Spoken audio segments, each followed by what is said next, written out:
So we've learned that with regards to data validation, pretty much you can enter any value into a cell unless you apply data validation.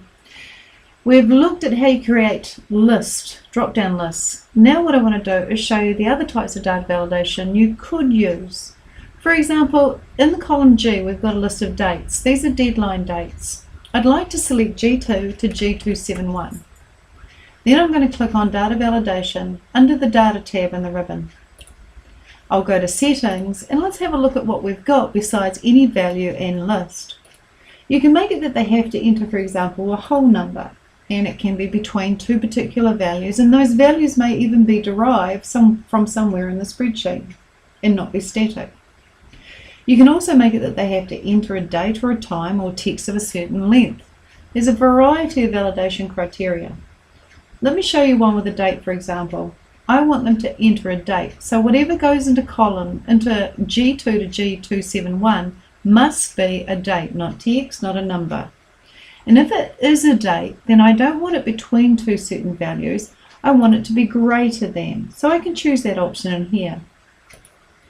And if I say that the date they enter has to be greater than, then I can click in here and I can put a static date, or I can refer to a cell that's got a static date, or I could actually type a formula.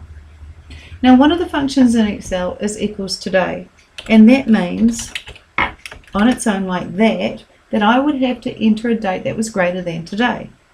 But I might decide, well, that's not a very fair deadline, so I'm going to say if they enter a date, it has to be greater than today plus 7, which means they have to have at least 7 days of a deadline from today.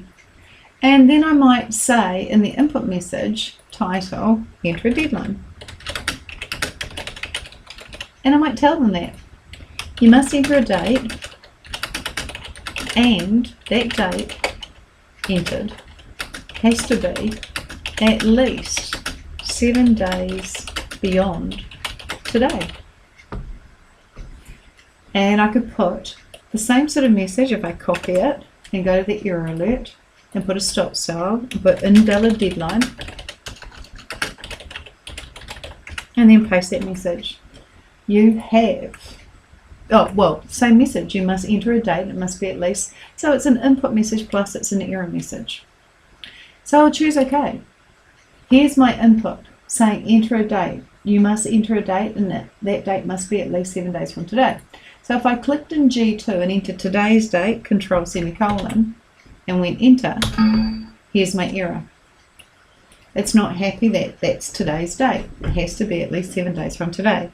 So if I decide, okay, let's enter the 10th of the 9th, now it's happy. So that's another example of data validation.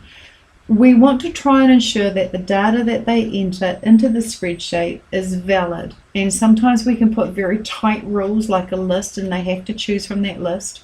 Or we can enter some not so tight rules, but it all still helps to ensure that it's good data that's going into the spreadsheet. Now, once you apply data validation, some of the pre-existing data may be invalid according to the new rules, and you may want to circle where there's any invalid data given that you've just applied rules. If we go to data validation, the button, and hit the drop down, we can circle invalid data.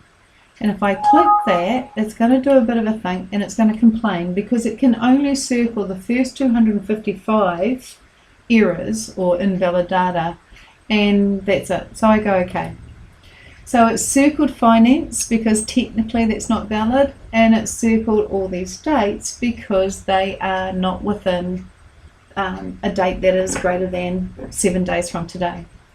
So sometimes we apply rules just to be able to circle anything that doesn't abide by those rules, and then we can go through and fix them. If you want to remove these circles, you simply go to data validation and clear the validation circles, and that's data validation.